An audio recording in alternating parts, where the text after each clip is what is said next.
fun stories fall asleep to. Tonight, we journey back through racing history to discover the legends, the rivalries, and the moments that shaped Formula One. Get comfortable, close your eyes, and let's begin. Picture this. It's 1950, and the world is barely 5 years removed from the most devastating conflict in human history. Cities across Europe are still rebuilding. Rationing is still in effect in many places. And yet, somehow, impossibly, there's this energy in the air. People are looking forward again. They're dreaming again. And in certain circles, particularly among those who smell of motor oil and hear symphonies in engine notes, they're racing again. But this wasn't just any racing. This was different. This was organized. This was official. This was the beginning of something that would become a global phenomenon, though nobody quite knew it yet. The Fédération Internationale de l'Automobile, or FIA, for those of us who can't roll our RS quite that elegantly, had decided that the time had come to create something special. They wanted a world championship for drivers, a proper competition that would crown the fastest man on 4 wheels across multiple races in different countries. Now, racing had existed long before 1950, of course. Grand Prix racing had been thrilling crowds since the early 1900s. Men had been risking their lives in pursuit of speed and glory for decades. But it had always been somewhat fragmented, somewhat chaotic. There were prestigious races, certainly. Winning at Monaco or taking the checkered flag at the Indianapolis 500 meant something. But there was no overarching narrative, no season-long story that built toward a climactic conclusion. There was no championship that truly meant you were the best in the world. The idea had been percolating for years.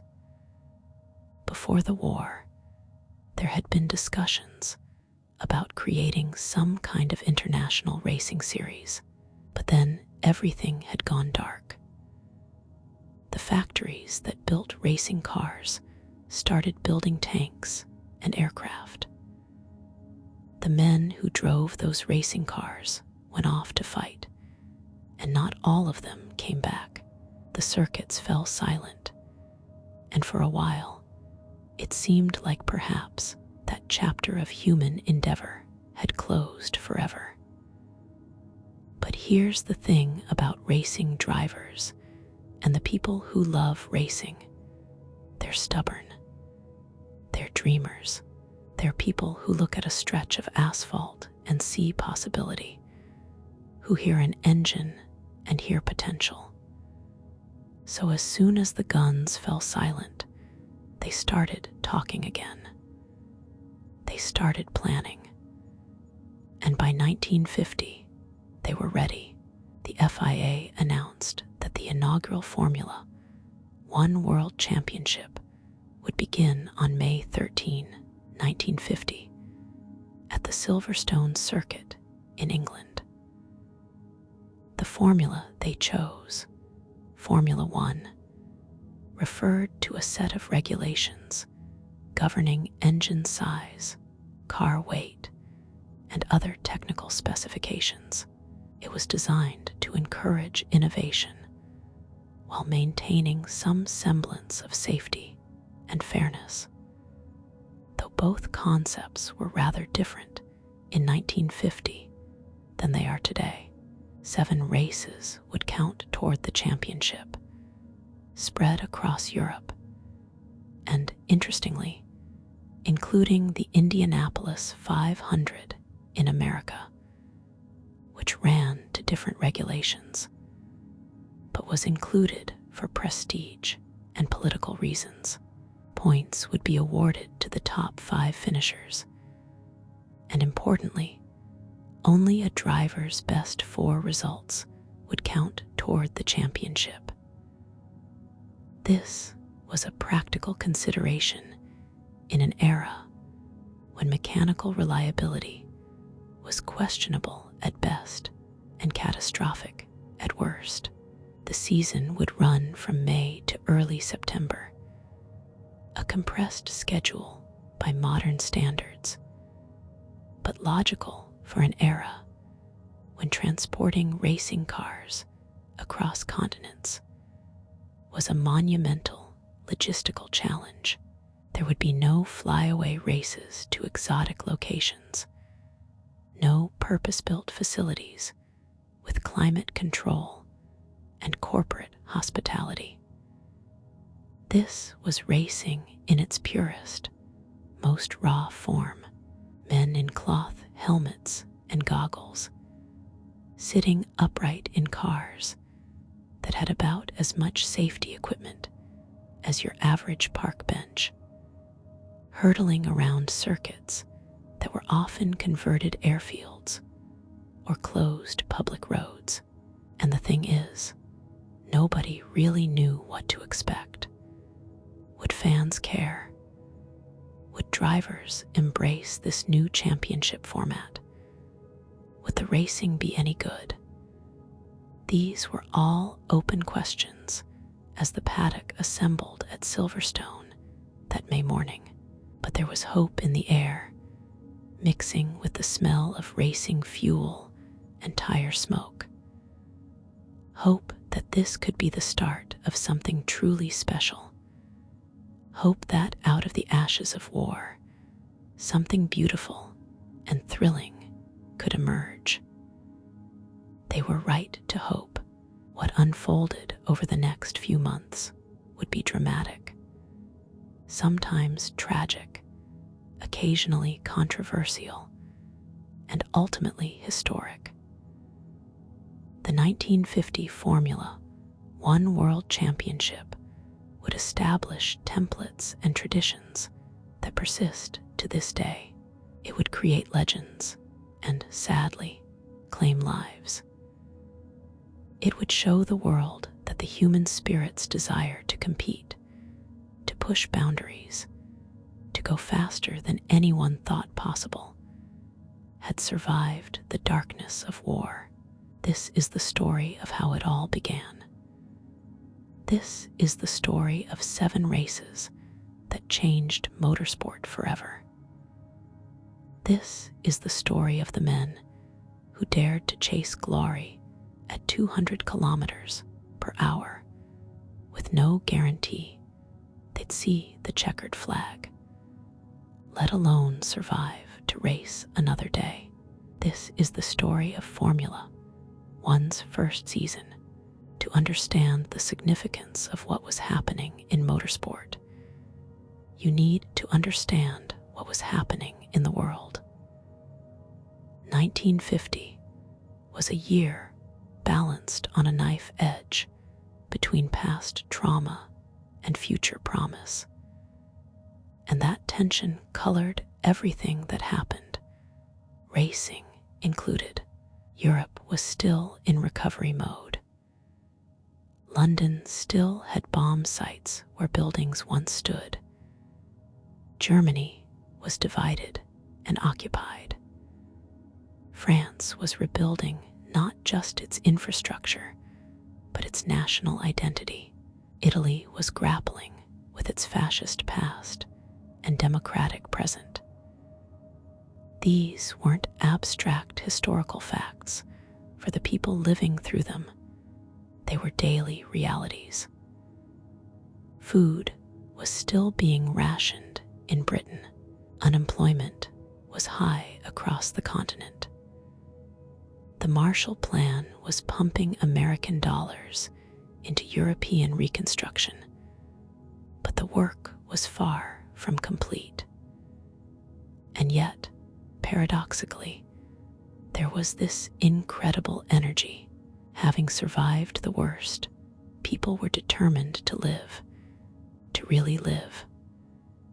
There was a hunger for entertainment, for excitement, for anything that made them feel alive. Cinema attendance was at all-time highs. Music halls were packed, and for a certain type of person, the type who found beauty in speed and danger, motor racing offered something uniquely compelling. The technology that made Formula One possible had, ironically, advanced dramatically during the war. Aerospace engineering had made enormous leaps forward out of necessity. Better alloys, more efficient engines, improved understanding of aerodynamics. All of these military innovations found their way into civilian applications, including racing cars.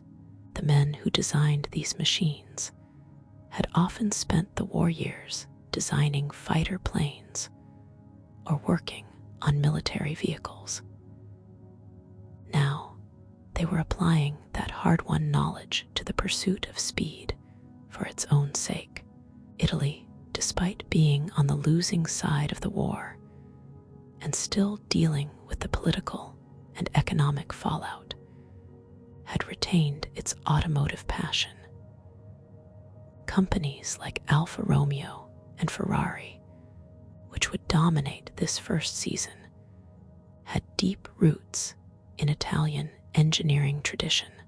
Alfa Romeo had actually started as a French company, but it had been Italian for decades by 1950, and it wore its Italian identity with pride. Ferrari was newer, but no less passionate. Founded by Enzo Ferrari in 1947 in Maranello, these companies represented Italian resilience and craftsmanship in a period when Italy needed symbols of national pride. Britain was asserting its continued relevance on the world stage through various means, and hosting the first World Championship race was part of that effort. Silverstone, a former RAF airfield in Northamptonshire, symbolized the transformation from war to peace, from destruction to competition. The circuit used the perimeter roads and runways of what had been RAF Silverstone, a bomber training station during the war. Now, instead of planes preparing for missions over occupied Europe, racing cars would compete for glory on the same tarmac. It was poetic, in a way. France, with its long and storied history of Grand Prix racing, insisted on being part of this new championship.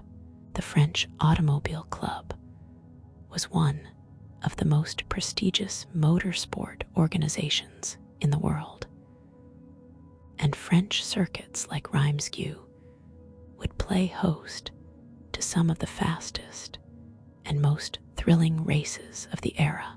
French elegance and engineering prowess were very much part of the Formula One story from the beginning. Even the inclusion of the Indianapolis 500 in the championship reflected the geopolitical realities of 1950. America had emerged from the war as a superpower, economically dominant and culturally influential, including their most prestigious race in the World Championship was partly political calculation, partly genuine respect for the sporting significance of the Indianapolis 500, and partly practical, since it added a major event to the calendar without requiring hiring European teams to actually make the expensive and complicated transatlantic journey. In practice, very few European drivers competed at Indianapolis in 1950, and very few American drivers competed in the European rounds. But on paper, it was a world championship. The technology available to these teams was both sophisticated and primitive by modern standards. Engine design had advanced considerably, with supercharging already established as a means to extract more power from smaller displacement engines. But many other aspects of the cars were quite basic. Suspension systems were rudimentary. Brakes were mechanical drums that faded dramatically under heavy use. Tires were natural rubber compounds that wore quickly and offered limited grip by today's standards. Aerodynamics was barely understood beyond basic streamlining. Safety equipment was almost non-existent. This was also an era before television had become ubiquitous. In 1950, television ownership was still relatively rare, especially in Europe. Most people would experience these races through radio broadcasts, newspaper reports, and newsreel footage shown in cinemas. This meant that racing drivers weren't global celebrities in the modern sense. They were known within racing circles and in their home countries, but they could still walk down most streets unmolested. The media coverage was extensive by 1950 standards, but quaint by ours, with reporters focusing on the heroics and drama while often glossing over the dangers. And the dangers were very real. Safety standards that we would consider basic roll cages, seat belts, fire-resistant clothing, helmets with proper protection, were either non-existent or voluntary. In 1950, drivers raced in what were essentially street clothes with leather helmets and goggles. Circuits had minimal safety barriers. Medical facilities at tracks were basic. The attitude toward risk was fundamentally different. Death was an accepted possibility, mentioned almost casually in race reports. It was a different time, a harder time in some ways, and the men who raced Formula One cars in 1950 were a particular breed who accepted these risks as the price of competing. So that was the world into which Formula One was born. A world recovering, rebuilding, and trying to rediscover joy. A world where technology was advancing rapidly, but safety was an afterthought. A world where national pride still meant something profound after years of national survival hanging in the balance. A world ready for heroes, for drama, for the particular kind of excitement that only motorsport can provide. The stage was set. The players were ready. And on May 13, 1950, the curtain would rise on a show that's still running today, 75 years later. Now, if you're going to understand how the 1950 season unfolded, you need to understand the rules they were racing under. And let me tell you, the regulations of 1950 were both simpler and more complicated than what we have today. The The Formula One designation referred to a specific set of technical regulations, the top formula in a hierarchy of racing categories. The key regulation concerned engines.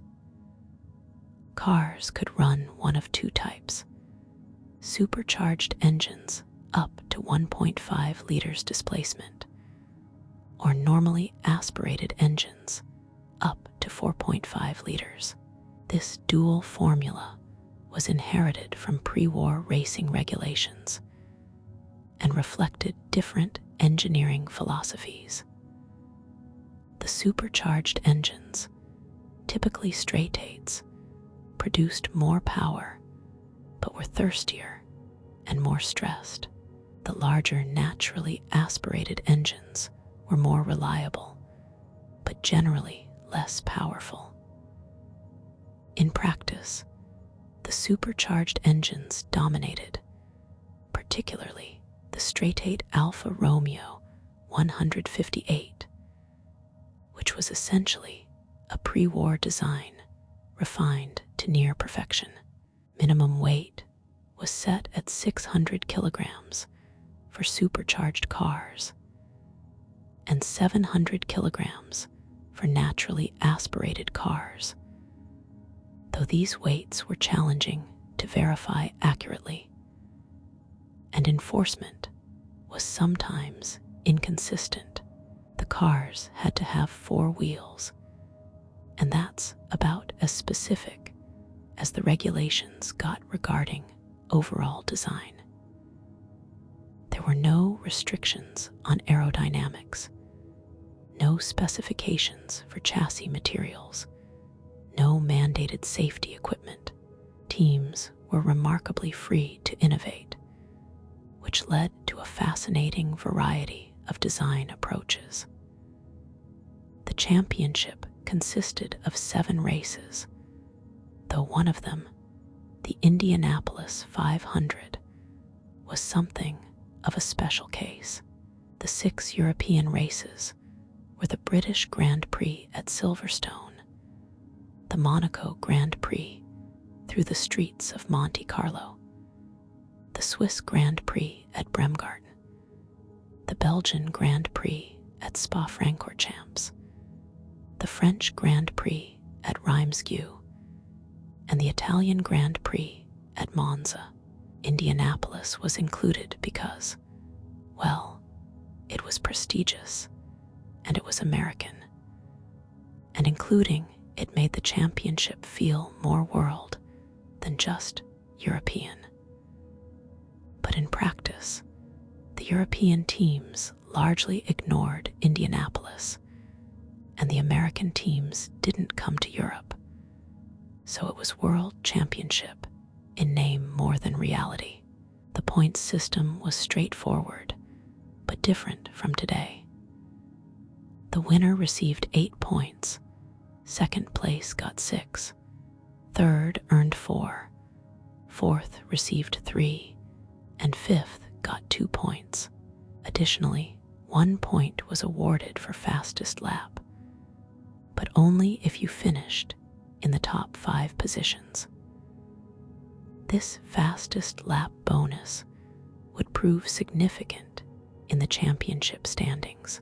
Importantly, only a driver's best 4 results counted toward the final championship tally. This meant you could drop your worst races, which was crucial in an era when mechanical reliability was far from guaranteed. Race distance was generally 300 kilometers, or about 2 hours, whichever came first. This was much shorter than modern Formula One races, reflecting both the physical demands of racing without power steering or aerodynamic downforce, and the limitations of tire and brake technology. Races started with what we'd now call a rolling start, though the procedures were less formalized than today. The field would circulate behind a pace car before the actual race start. Then accelerate toward the start line when the flag dropped. Qualifying was a much simpler affair than modern F1. There were no elaborate knockout qualifying sessions, no Q1, Q2, and Q3. Instead, drivers would have practice sessions where they could set their fastest lap, and that determined grid position. Sometimes this happened over multiple days, sometimes in a single session. The format varied from race to race, reflecting the generally more relaxed approach to sporting regulations in that era. What mattered was going fast, and the specifics of how you determined who started where were less rigidly defined. Refueling during races was not only permitted, but necessary. The fuel tanks on these cars were relatively small by necessity, remember. Weight was crucial for performance, and the engines were thirsty, especially the supercharged units. Pit stops for fuel could take a minute or more, making strategy important, but in a very different way than modern F1. There were no tire changes during races. Generally, you started the race on a set of tires and finished on them, or you didn't finish at all. This put enormous emphasis on tire management and on tire manufacturers to produce compounds that could last. Driver changes were permitted and sometimes necessary if a driver became too exhausted to continue. Remember, these were long races by the standards of the day, and the physical demands were immense. There was no power steering. The cars were heavy and unwieldy. The tracks were bumpy. The cockpits were hot, noisy, and filled with fumes. It wasn't uncommon for drivers to hand over their car to a teammate or reserve driver if they simply couldn't continue. Both drivers would receive points based on how much of the race each had driven, though the exact calculations could be arcane. Teams could enter multiple cars, and the number of entries at each race varied significantly. Some races had 30 or more cars attempting to qualify, while others had barely enough to fill the grid. There was no franchise system, no guaranteed grid spots. You showed up, you practiced, and if you were fast enough, you made the starting grid. If you weren't, you went home. This made the actual quality of the field variable from race to race. Flag rules were similar to today in basic concept. Green meant go. Red meant stop. Yellow meant danger. And checkered meant race over. But their application was less systematic. Marshals posted around the circuit would wave flags to communicate with drivers, but radio communication didn't exist.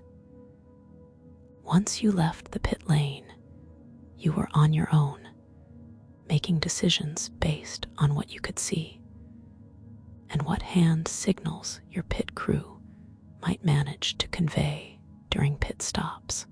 Technical inspections were far less rigorous than today. There was a basic check to ensure your car met the formula regulations, but the detailed scrutineering, the careful verification of every component that characterizes modern F1 didn't exist. Teams were largely trusted to follow the rules, and cheating, when it happened, was usually only discovered if something broke and the pieces were examined. This honor system worked reasonably well, though there were occasional controversies. Prize money was minimal by modern standards. Drivers raced primarily for glory, for prestige, and for the support of their sponsoring manufacturers. Most of the leading drivers had contracts with car manufacturers, receiving payment and expenses for representing the brand. Independent drivers, those without manufacturer backing, struggled financially and often had to pay for their own entries, fuel, and tires. The championship itself offered little financial reward. The value was in the championship title and the doors that might open as a result. One crucial difference from modern racing was the attitude toward danger and safety. There were no mandatory safety features in the cars beyond basic requirements. Many drivers didn't wear seat belts, believing it was safer to be thrown clear in an accident than trapped in a burning car. Circuits had minimal safety barriers, often just hay bales or wooden fences separating the track from trees, buildings, or spectators.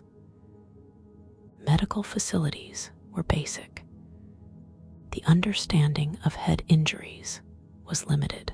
Fire suppression equipment was rudimentary. Drivers accepted that racing was dangerous and that some of them would die. It was part of the sport, spoken about with resignation rather than outrage. This was the regulatory framework within which the 1950 season would unfold. Simple in some ways, allowing for innovation and variety. Harsh in other ways, demanding both mechanical excellence and human endurance. Fair enough to be legitimate, loose enough to be interesting. It was a framework designed for a different era, and it produced racing that was raw, dangerous, and utterly compelling. Every good story needs compelling characters, and the 1950 formula, one season, had them in abundance. Teams and drivers with distinct personalities, different approaches to racing, varied backgrounds and motivations. Let's meet the main players in this drama. First and foremost, there was Alfa Romeo, the overwhelming favorite, and, as it would turn out, the dominant force of 1950. The Alfa Romeo racing team, officially known as Alfa Corse, came to the first World Championship with an enormous advantage. They had the best car, the most experienced drivers, and years of racing development behind them. Their weapon was the Alfa Romeo 158, nicknamed Alfetta, which was actually a pre-war design that had been continuously developed and refined. By 1950, the 158 was producing around 350 horsepower from its supercharged straight-eight engine, making it the most powerful car on the grid. And on most circuits, the fastest. Alfa Romeo's driver lineup was extraordinary. They had Giuseppe Nino Farina, an Italian driver known for his distinctive straight-armed driving style and fierce competitiveness. Farina was 43 years old in 1950, older than most of his competitors, and he brought a wealth of experience to the team. He was fast, consistent, and utterly determined to prove himself at the highest level. Then there was Juan Manuel Fangio from Argentina, who would go on to become one of the greatest racing drivers of all time. In 1950, Fangio was relatively new to European racing, having made his name in the brutal long-distance road races of South America. At 38, he was no spring chicken either, but he brought incredible car control and a strategic mind to his racing. Rounding out the Alfa Romeo lineup was Luigi Fagioli, an Italian driver who, at 52 years old, was the oldest competitor in the championship. Fagioli had been racing since the 1920s and brought vast experience, though his age meant he sometimes struggled with the physical demands of racing. This three-driver lineup at Alfa Romeo created an interesting dynamic. They were all teammates, all driving essentially identical cars, and all competing for the same championship. There was no clear number one driver, no team orders favoring one over the others, at least not initially. This meant they were racing each other as much as they were racing the other teams, which added an internal dimension to the season-long competition. Ferrari, the other major Italian team, was in a different position. Founded by Enzo Ferrari just 3 years earlier, Scuderia Ferrari was still establishing itself as a constructor. They were running the Ferrari 125 F1, later updated to the 275 F1 and 375 F1 variants as the season progressed. These were excellent cars, powered by beautiful Gioacchino Colombo-designed V12 engines that sounded glorious, but couldn't quite match the power of the Alfa Romeo supercharged 8. Ferrari's challenge was to compensate for their power deficit through better reliability, superior strategy, and excellent driving. Ferrari's driver roster included Alberto Ascari, son of the legendary pre-war driver Antonio Ascari, who was fast and fearless, but still learning his craft at the highest level. There was also Luigi Villorsi, Ascari's mentor and friend, an experienced driver who brought consistency, if not ultimate speed. Raymond Sommer, a French driver of independent means who was racing essentially as a privateer with Ferrari support, added another dimension to their efforts. The Ferrari team was hungrier than Alfa Romeo, more desperate to prove themselves, and that hunger would lead to some inspired performances, even if they couldn't challenge for the championship. In 1950, Maserati was the third Italian manufacturer in the mix, running various versions of their 4 CLT car. These were older designs, generally less competitive than the Alfa Romeos and Ferraris, but in the right conditions, or with the right driver, they could be competitive. Prince Bira of Siam, one of the few non-European drivers besides Fangio, campaigned a Maserati and brought exotic appeal, if not championship contending speed. Emmanuel de Graffenried from Switzerland was another notable Maserati driver, consistent and professional, if rarely spectacular. The French manufacturer Talbot Lego also competed, running cars that were larger and heavier than the Italian machines, but powered by substantial 4.5-liter naturally aspirated engines. These were not supercharged, which meant they lacked the ultimate power of the Alfa Romeos, but had better fuel economy and potentially better reliability. Talbot Lego drivers included Yves Giraud-Cabantes, Philippe Etancelin, and Louis Rosier, all French drivers racing primarily for national pride. The Talbot Lagos were typically not fast enough to challenge for victories, but they were consistent finishers and could take advantage if the faster cars hit trouble. British teams were notably absent from the top of the competition in 1950.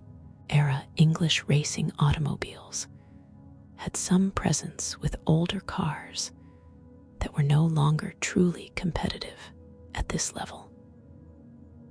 Bob Gerard was the most prominent British driver racing an era, but he was typically at the back of the field rather than challenging for podiums. This British weakness would persist for several years, until teams like Cooper and Lotus emerged later in the 1950s to challenge Italian dominance. American participation was limited to the Indianapolis 500, where a completely different cast of characters competed.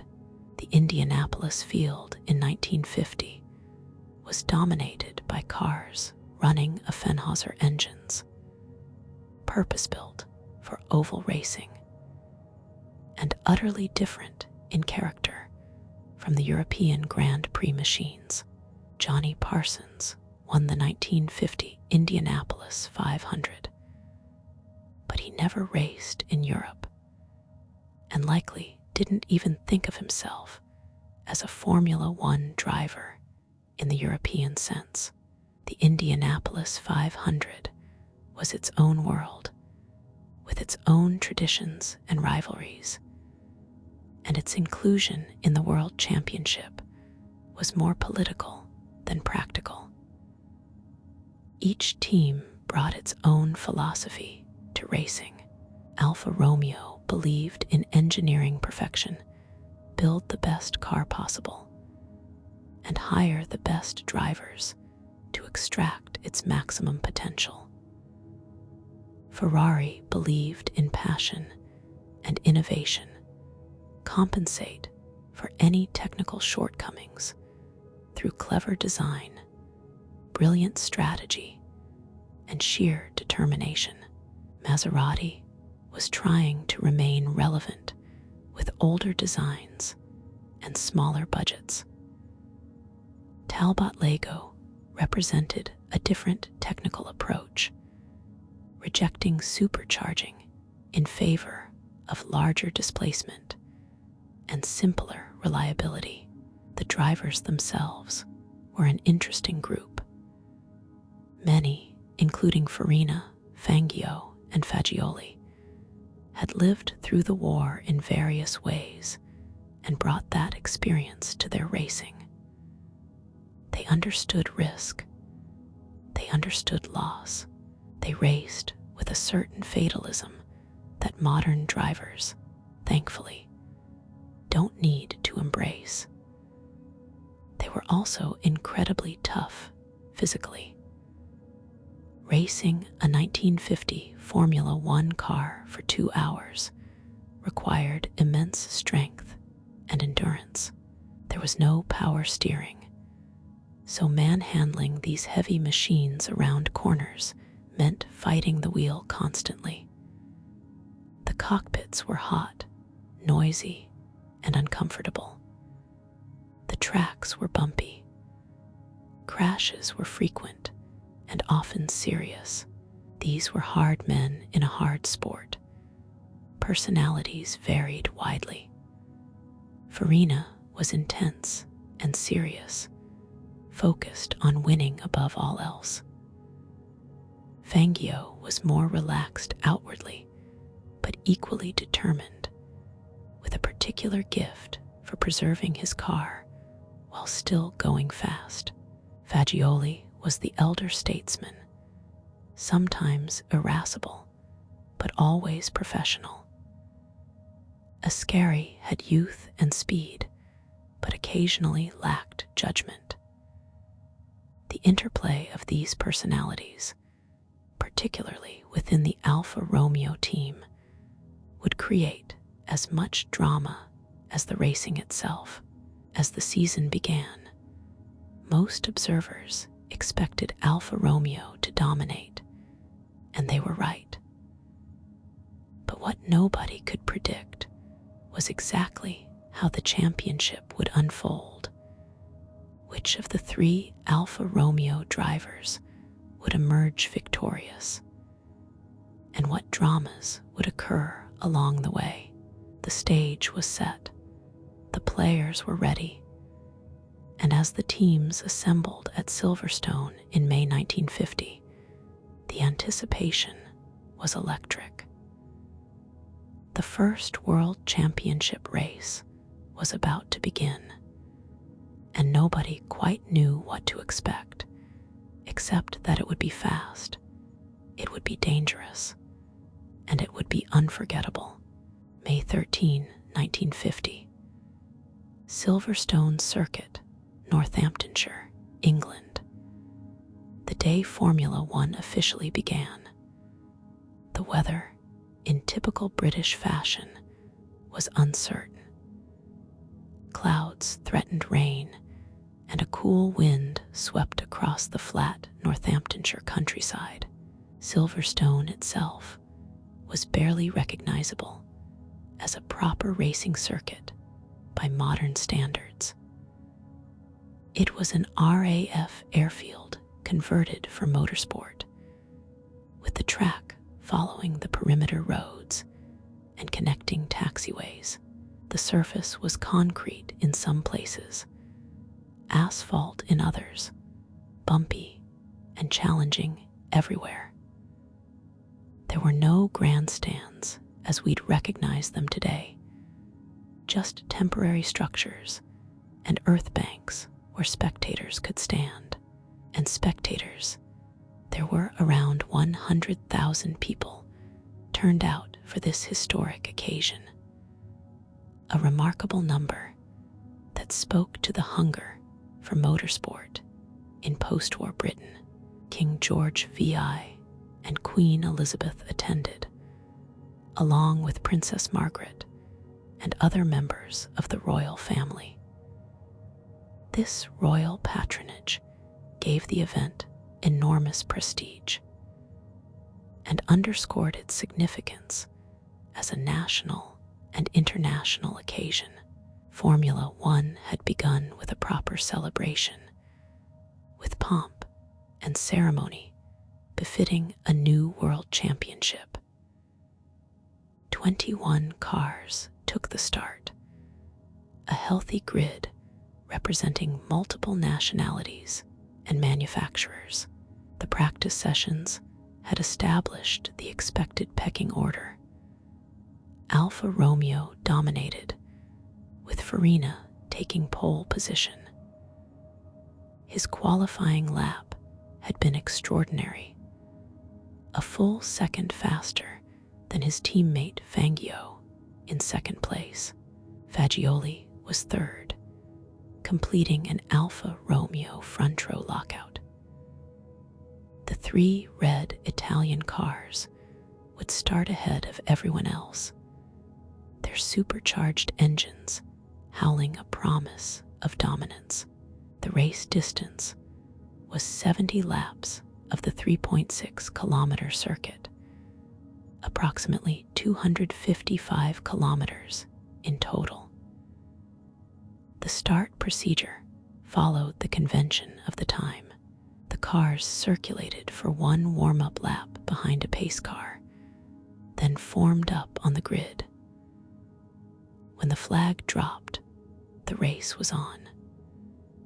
Farina made a perfect start, his straight-armed driving style already evident as he positioned his Alfetta into club corner at the end of the first straight. Fangio followed, then Fagioli. The three Alfa Romeos pulled away from the rest of the field almost immediately, their superior power obvious on the long straights. Behind them, chaos erupted as the rest of the field jockeyed for position.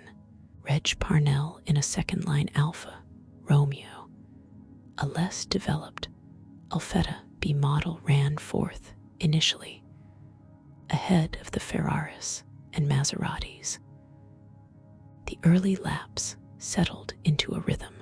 Farina, in the lead, pushed hard, establishing a gap to his teammates. He was making a statement.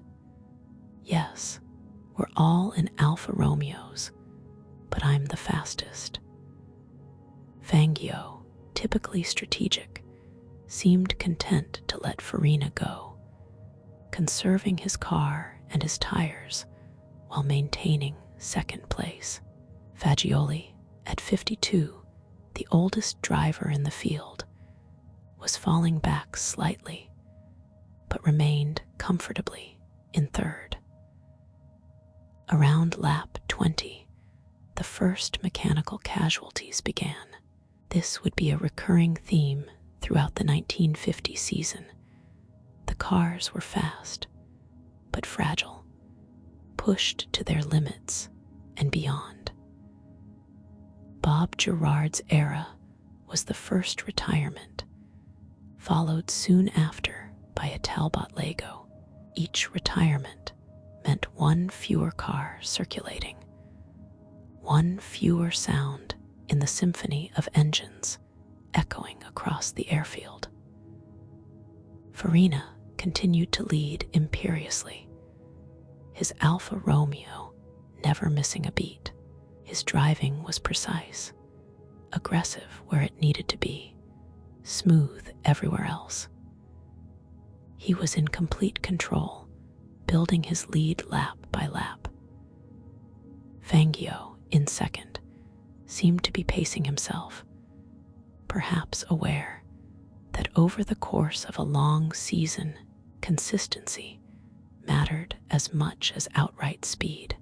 Or perhaps he simply recognized that Farina was uncatchable on this day and was content to secure second place and 6 championship points. By half distance, the race had developed its narrative. Farina, unchallenged in front, Fangio steady in second, Fagioli struggling now with the physical demands, but maintaining third.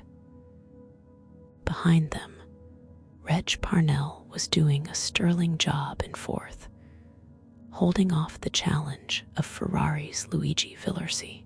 The battle for fifth was fierce, with several cars trading positions lap after lap. Then came the pit stops.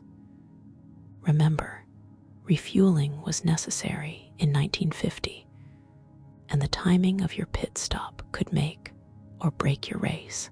Farina came in first, around lap 45.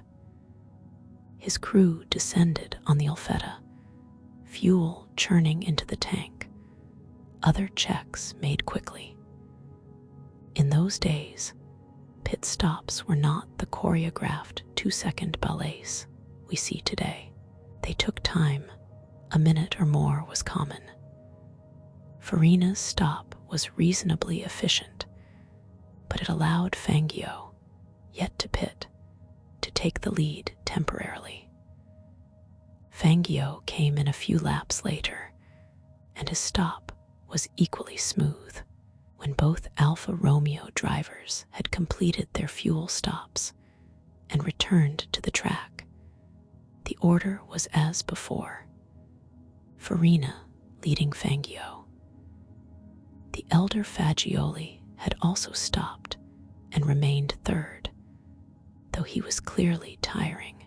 The heat, the noise, the physical demands of wrestling the heavy Alfa Romeo around Silverstone for nearly 2 hours were taking their toll. As the race entered its final phase, Farina's victory seemed assured barring mechanical failure. He continued to set competitive lap times, never quite relaxing, but no longer pushing to the absolute limit. Fangio maintained his gap, securing what everyone understood would be a comfortable second place. The intrigue now was behind them: who would take fourth and fifth, thus earning championship points. Reg Parnell's second-line Alfa Romeo began to struggle with tire wear. Remember, there were no mid-race tire changes in 1950. The tires you started on were the tires you finished on, and Parnell had been pushing hard enough to stay ahead of the Ferraris. His pace began to drop, and Luigi Villorsi's Ferrari closed in. On lap 65, just 5 laps from the finish, Villorsi made his move, diving inside at Stowe Corner. Parnell tried to defend, but the Ferrari had momentum. They emerged from the corner side by side before Villorsi finally got ahead. It was the sort of wheel-to-wheel racing that fans had come to watch, and those who witnessed it cheered loudly. The final laps were a procession for the leaders. Farina crossed the line to take the checkered flag, winning the first World Championship Formula One race in history. The crowd roared. King George VI applauded. History had been made. Fangio finished second, Fagioli third, Villorsi fourth, and now Parnell, struggling with worn tires, and perhaps also with the heartbreak of being passed so late, came home fifth. All 5 scoring positions were filled by Italian cars, 3 Alfa Romeos, and 2 Ferraris, demonstrating Italian dominance of the sport. Farina's victory earned him 8 championship points, plus 1 bonus point for fastest lap, which he had secured with a blistering lap midway through the race. 9 points from 1 race was an excellent start to his championship campaign. Fangio's second place gave him 6 points. Fagioli earned 4. Villorsi took 3, and Parnell received 2.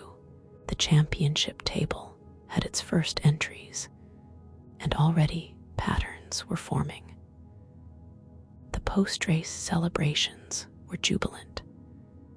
Farina, normally quite serious, allowed himself a smile as he received congratulations from the royal family and from Alfa Romeo team principal Luigi Bazzi. Fangio, ever gracious, congratulated his teammate while surely calculating his own championship prospects. The atmosphere in the paddock was one of relief as much as celebration. The first race had been run. It had been successful. There had been no major accidents, and the sport had proven it could deliver exciting racing under the new championship format. As the teams packed up their equipment and began the journey home or to the next race, everyone understood they had participated in something historic. The first chapter of the Formula One story had been written.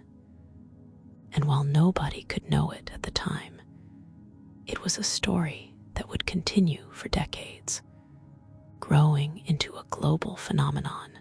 But on that cool May day at Silverstone, all that mattered was that the racing had been good. Farina had won, and the World Championship was underway. 7 more races remained, including one in just 2 weeks at the legendary streets of Monaco. The season was only just beginning. The championship moved quickly from England to Monaco, and what a contrast that was. Where Silverstone was flat, open, and purpose-built for speed, Monaco was tight, twisting, and utterly unforgiving. The Monte Carlo street circuit wound through the Principality's narrow roads, hemmed in by barriers, curbs, and the ever-present threat of the harbor on one side and the cliff face on the other. There was no room for error in Monaco. A small mistake meant contact with the barriers. A larger mistake could mean a much worse fate. The Monaco Grand Prix, held on May 21, 1950, just 8 days after Silverstone, was already one of the most prestigious races in motorsport. Racing through the streets of Monte Carlo had been a tradition since 1929, and the race had a glamour and cachet that even the most famous purpose-built circuits couldn't match. Royalty attended, not just as patrons, but as residents. The Casino de Monte Carlo overlooked the track. Yachts in the harbor provided grandstand seating for the wealthy. Monaco was where motorsport met high society, and in 1950, that combination was intoxicating. Alfa Romeo was expected to dominate again, and initially, they did. Fangio took pole position, with Farina alongside him on the front row. But Monaco is a great equalizer.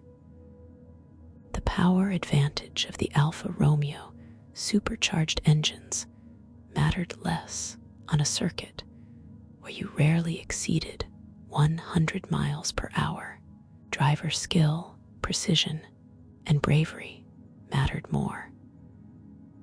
The race distance was 100 laps of the 3.1-kilometer circuit, approximately 310 kilometers, longer than Silverstone despite the slower speeds. The start was chaotic in the way Monaco starts always. Our 21 cars funneling into the first corner with no room for passing and little room for error. Fangio got away perfectly from pole position and led into Saint Devote, the first corner. Farina followed close behind in second place, but then disaster struck almost immediately. As the field approached the Tabak corner near the harbor, a large wave from the sea had washed over the track, creating a treacherous, unexpected patch of water on the racing line. Farina, running second and unsighted by the high walls, hit this wet section, and his Alfa Romeo spun violently into the barriers. The crash triggered absolute chaos. Fagioli, following behind, also spun trying to avoid Farina's stricken car and the unexpected water, hitting the barriers himself. Jose Freilon Gonzalez's Maserati plowed into the wreckage. Cars behind had no warning and no room to maneuver. In total, 9 cars were eliminated in this first lap pileup, making it one of the most destructive opening laps in Formula One history. Both Farina and Fagioli were out on the spot, their races over before they'd properly begun. Fangio, having started from pole, had already cleared Tabak before the wave hit and was completely unaware of the carnage behind him. His remarkable racecraft showed on the second lap when he approached the accident scene again. He later recounted noticing that the spectators were looking back toward Tabak rather than watching him lead the race. Their backs were turned to him, which meant something more interesting was happening behind. He braked hard, threading his way carefully through the wreckage and narrow gap the marshals had cleared, demonstrating the awareness and intuition that would become legendary. With both his main rivals eliminated in the opening lap, Fangio found himself with a clear path to victory. Ferrari's Alberto Ascari, making his World Championship debut in Ferrari's first ever Formula One race, recovered from the chaos to run second. But he was already more than a lap behind Fangio. The Argentine drove a flawless race, never putting a wheel wrong on the treacherous, unforgiving street circuit. Monaco demanded total concentration for 100 laps, and Fangio delivered. His Alfa Romeo ran perfectly. His driving was smooth and controlled, and lap after lap, he extended his advantage. There were no mistakes, no dramas, just a masterclass in street circuit racing from a driver who would become one of the sport's all-time greats. Ascari finished second for Ferrari, more than a lap behind, but giving the Scuderia a respectable debut result in Formula One. Louis Chiron, the local Monegasque hero, delighted the home crowd by finishing third in a Maserati, 2 laps down, but earning the Principality's first World Championship points. Only 7 cars from 19 starters completed the race, a brutal attrition rate that highlighted just how punishing Monaco could be. Fangio's dominant victory earned him 9 points, 8 for the win plus 1 for fastest lap, as he'd also set the quickest lap of the race. He'd achieved what we now call a Grand Slam: pole position, race victory, fastest lap, and leading every lap. It was a perfect performance. The Monaco result dramatically shuffled the championship standings. Farina, despite his dominant victory at Silverstone, scored 0 points after his first lap crash, leaving him with 9 points total. Fangio's perfect performance put him on 9 points as well, level with Farina at the top of the standings. Fagioli, also eliminated on lap 1, remained on 4 points from his Silverstone third place. The championship battle that had seemed like it might be a Farina runaway was suddenly wide open, with Fangio proving he could match and beat the Italian when circumstances allowed. But before the championship circus returned to Europe for the Swiss Grand Prix, there was the matter of the Indianapolis 500, held on May 30, 1950. Now, Indianapolis was a peculiar inclusion in the Formula One World Championship. The race was run to American championship car regulations, which were quite different from Formula One rules. The cars were purpose-built for oval racing, heavy, powerful, and optimized for sustained high speeds with only left turns. The engines were typically a Fenhauser four-cylinders, producing around 400 horsepower and running on methanol fuel. European teams didn't attend. American teams didn't go to Europe.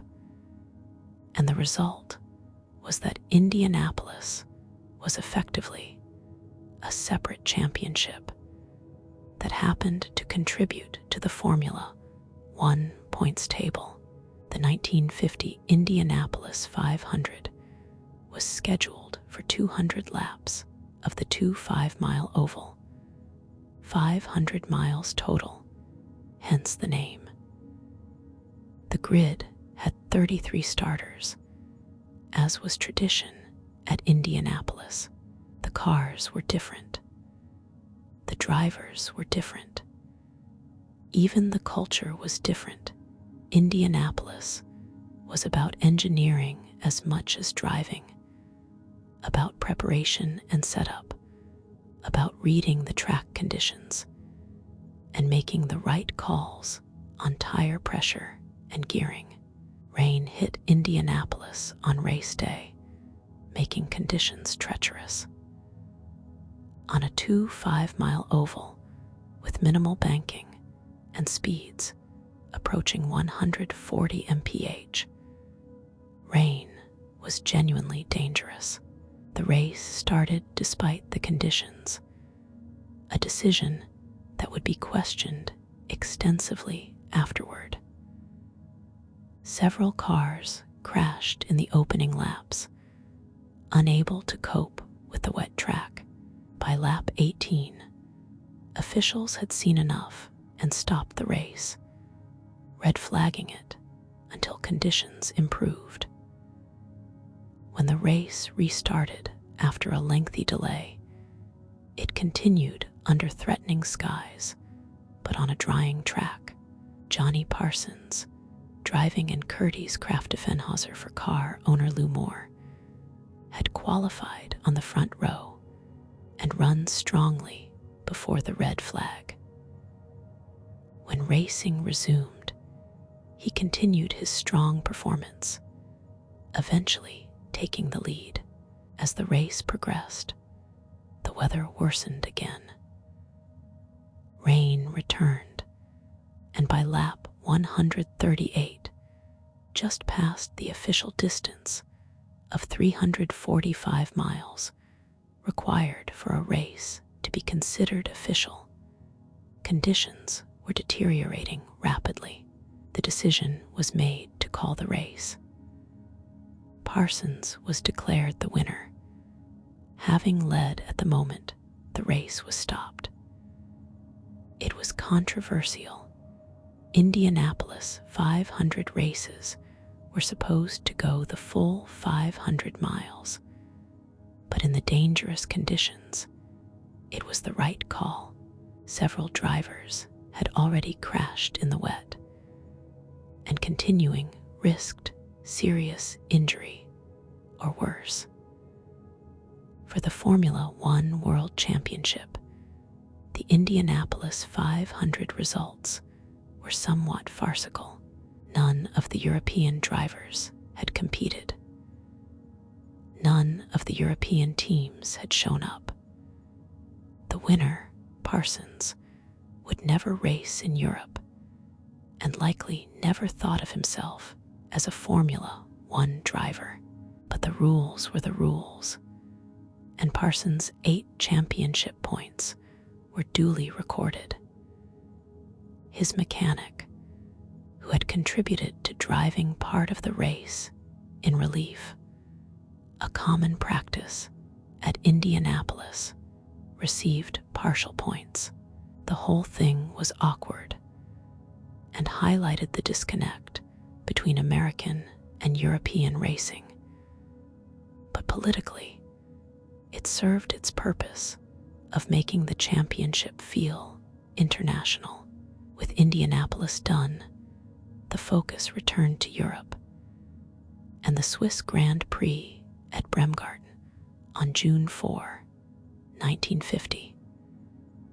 The Bremgarten circuit outside Bern was one of the great road courses of the era, fast, challenging, and dangerous. The track wound through forests, with trees lining the road and no room for error. It was approximately 7 kilometers per lap, with the race distance set at 42 laps, just over 300 kilometers.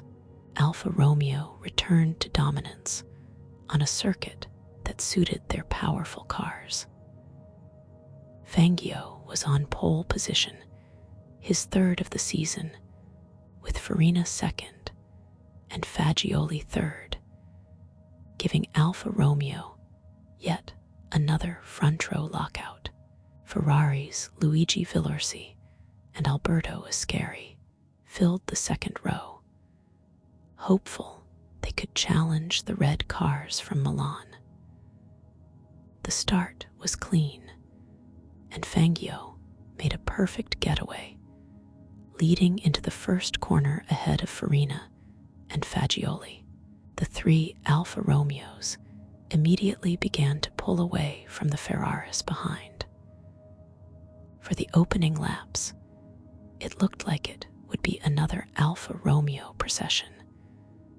But this time, there was genuine drama within the team.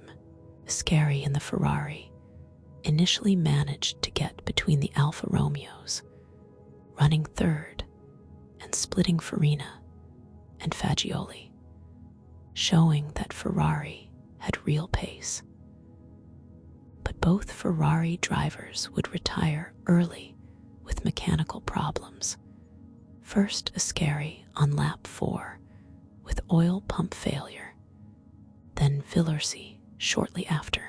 With the Ferraris out, the race became an internal Alfa Romeo battle. On lap 7, Farina made his move on Fangio, outbraking his teammate and taking the lead. Both drivers were pushing hard, their Alfa Romeos singing at full volume through Bremgarten's fast, tree-lined sections. For several laps, they ran nose to tail, neither able to break away from the other, both driving at the absolute limit on this demanding, dangerous circuit. The pit stops would prove crucial. When both drivers came in for fuel, Farina's stop was slightly quicker, and he emerged still in the lead with a small but significant gap over Fangio. Fagioli, running third, was falling back from his younger teammates, but remained comfortably ahead of the non-Alfa cars. As the race wore on, Farina began to extend his lead. His driving was aggressive, but controlled, extracting maximum performance from the Alfetta without taking unnecessary risks. Fangio, in second, was pushing hard to stay in touch, but couldn't quite match Farina's pace on this day. Then, with just 7 laps remaining, disaster struck Fangio. His Alfa Romeo developed a serious mechanical problem. The exact issue was variously reported as engine or gearbox related, and he was forced to pull off and retire after leading early and running a strong second. Fangio would score no points from Switzerland. It was a cruel blow and a reminder of how unreliable even the best cars could be in 1950. Fangio's retirement promoted Fagioli to second place and allowed Louis Rosier in the Talbot Lego to inherit third. more than a lap behind. But taking advantage of the Alfa Romeo's misfortune to secure his first podium of the season, Farina, untroubled by his teammates' retirement, cruised to victory, setting the fastest lap in the process for an additional championship point. The final result was Farina first, Fagioli second, just behind him, and Rosier third. It was Farina's second victory of the season, and crucially, it put him into the championship lead. After his Monaco disaster, Farina had responded in the best possible way with a dominant, controlled victory that showed he had the speed and consistency to be champion. The championship after Switzerland, the fourth race of the European season, stood at Farina 18 points, Silverstone win 9 points, Swiss win 9 points, Fangio 9 points, Monaco win 9 points, Fagioli 12 points, Silverstone third 4 points, Swiss second 6 points, Monaco second. Wait, Fagioli didn't finish Monaco. Let me recalculate properly. Fagioli had Silverstone third 4 points, and Swiss second 6 points for 10 points total. Actually, the standings were complex with the dropped scores rule. But the key was that Farina had extended his championship lead with his second victory.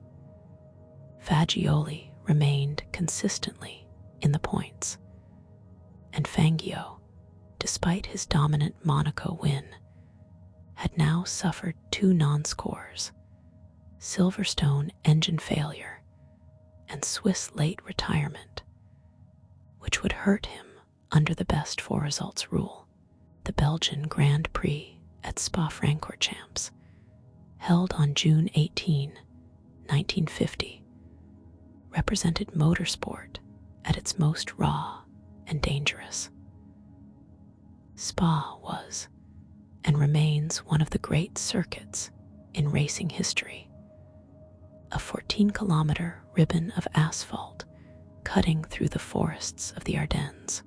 In 1950, it was even longer and faster than the modern version, with sections like Masta Straight, where cars reached their absolute maximum speed, and corners like Eau Rouge that demanded total commitment from drivers. There were no significant safety barriers, just trees and ditches. A mistake at Spa didn't just cost you positions, it could cost you your life.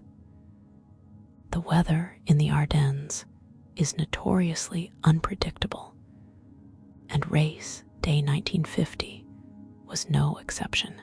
Clouds threatened rain throughout, and parts of the circuit were damp, while others were dry.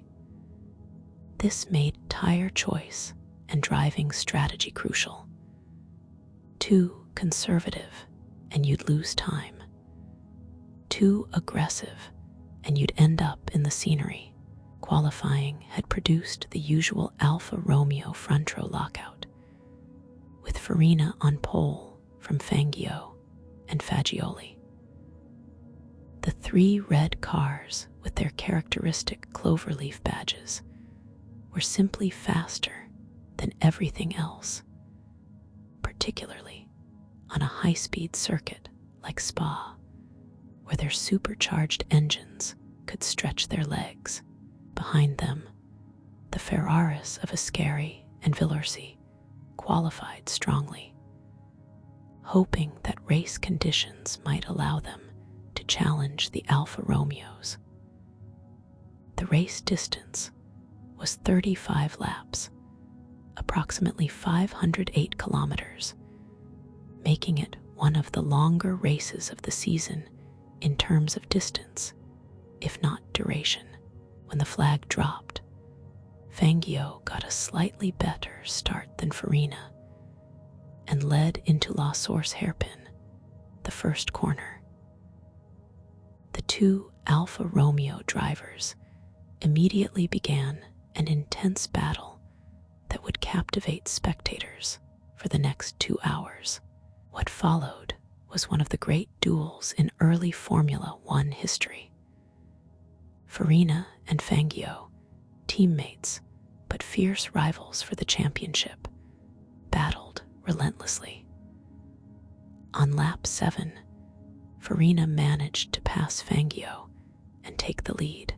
For the next several laps, they ran nose to tail, trading positions, running side by side at speeds approaching 180 mph on the long Masta straight.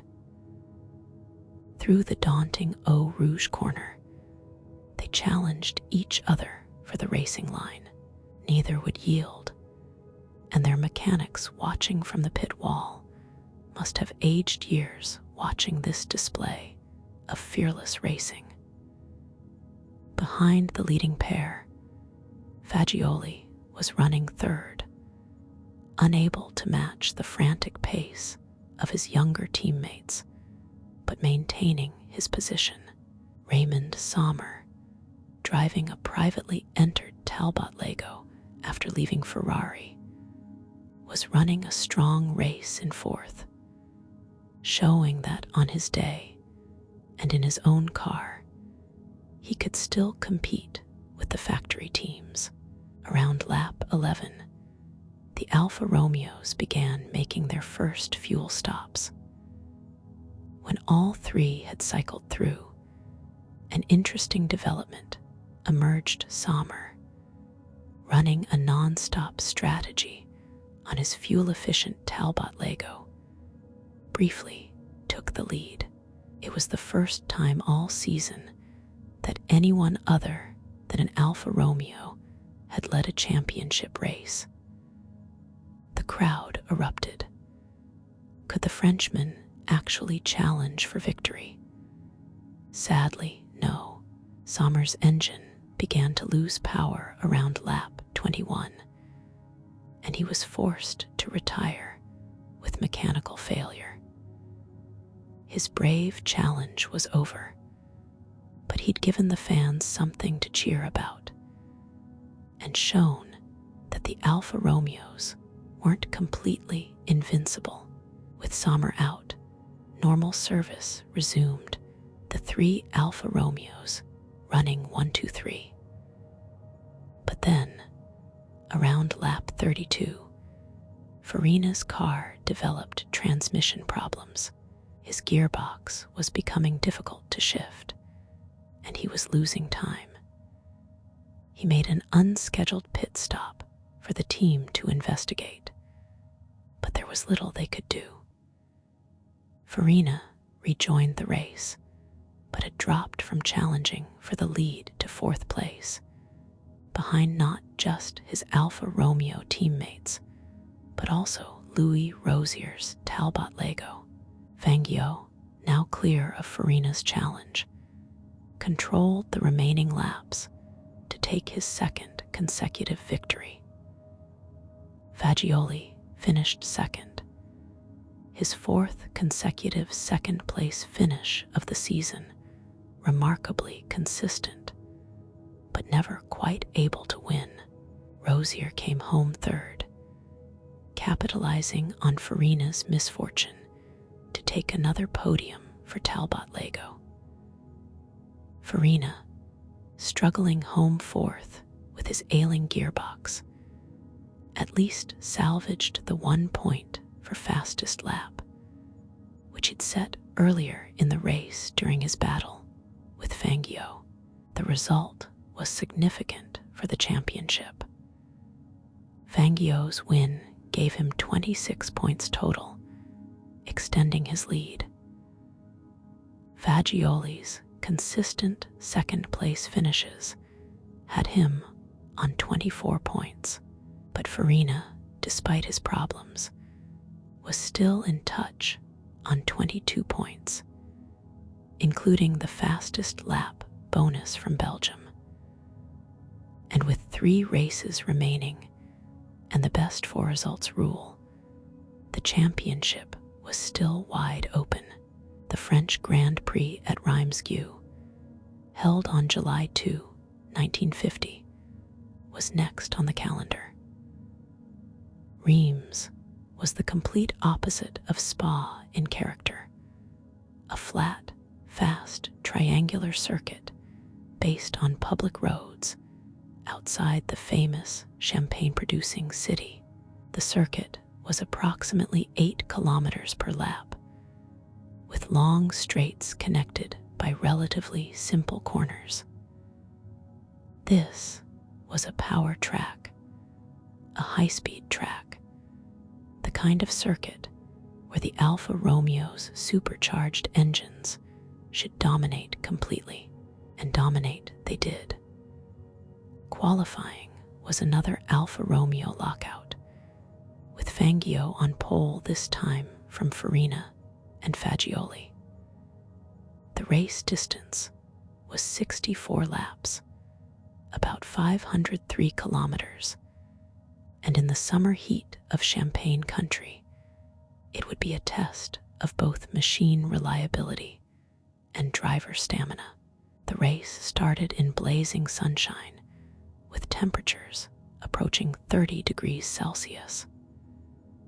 For the drivers, sitting in open cockpits wearing leather helmets and being bathed in heat from the engines, it was brutally hot.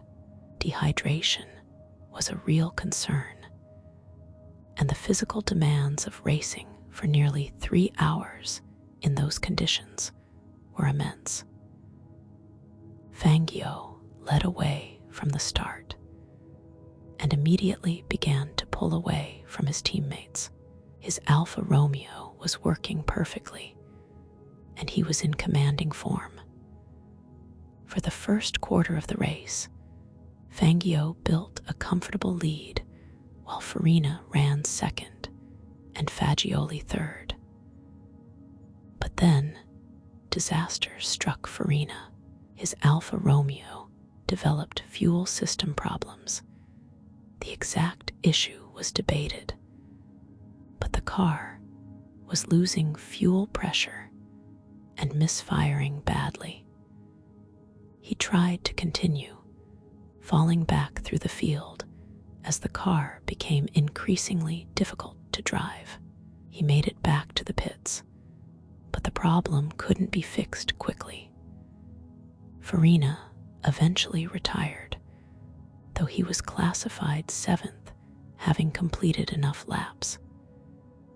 His championship hopes had taken a serious blow. With Farina out, Fangio had a clear run to victory. The race became a procession, with the Argentine controlling the pace from the front. Fagioli ran a steady second, earning yet another runner-up finish, his 4th consecutive second place of the season. It was an extraordinary run of consistency, always there, always in the points, but never quite managing to win. Peter Whitehead, driving a privateer Ferrari, took a brilliant 3rd place, 3 laps behind the Alfa Romeos, but earning his first World Championship podium. It was a popular result, showing that privateers with competitive cars could still mix it with the works teams if circumstances favored them. Fangio's victory, combined with setting the fastest lap, gave him 9 more points and extended his championship lead significantly. The standings after France read: Fangio 26 points. He'd drop his Silverstone and Swiss non-scores. Fagioli 24 points, incredibly consistent with 4 second places. And Farina now falling back with only 18 points. and needing a miracle at the final race to have any chance at the title. Actually, with the best four results rule, the calculations were more complex than simple addition. But the key point was clear.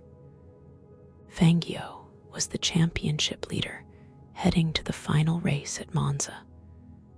But all three Alfa Romeo drivers still had mathematical chances of winning the title, depending on the result in Italy. After France, there was one race remaining, the Italian Grand Prix at Monza on September 3, 1950. This would be the seventh and final round of the championship. The 6 European races plus Indianapolis, the gap between France in early July and Monza in early September, gave teams time to rebuild, reflect, and prepare for what would be a championship showdown. Going into Monza, the championship mathematics were complex due to the best four results rule. But the situation was clear enough. Fangio led with 26 points. Fagioli had 24 points, and Farina had 18 points. However, because only 4 results counted, the actual scenarios were intricate. Fangio could win the championship even without scoring at Monza, depending on where his rivals finished. Farina needed to win and hope Fangio failed to score. Fagioli needed to win with fastest lap and have both teammates finish poorly. His chances were slim, but mathematically alive. Monza, the famous Temple of Speed just outside Milan, was Italy's cathedral of motorsport. The circuit combined high-speed straights with fast, sweeping corners and a distinctive banked section. Though by 1950, the banking was in poor condition and not being used, still, Monza was blindingly fast. And with the championship potentially on the line, the pressure was enormous, especially on the Italian drivers. The Italian crowd came out in force, over 300,000 spectators, a massive number that reflected both the passion for motorsport in Italy and the significance of the race. 3 Italian drivers in Italian cars fighting for the World Championship, racing at Italy's most famous circuit, with at least 2 weeks between this race and the championship finale. It was dramatic, it was emotional, and it was absolutely nerve-wracking for everyone involved. Qualifying produced the expected result: Alfa Romeo 1-2-3, with Fangio on pole from Farina and Fagioli, but Ferrari's Alberto Ascari qualified strongly in 4th. And there was hope among the passionate Ferrari fans that perhaps, just perhaps, their team could challenge the Alfa Romeo dominance on home soil. The race distance was 80 laps of the 6.3 kilometer circuit, about 504 kilometers total.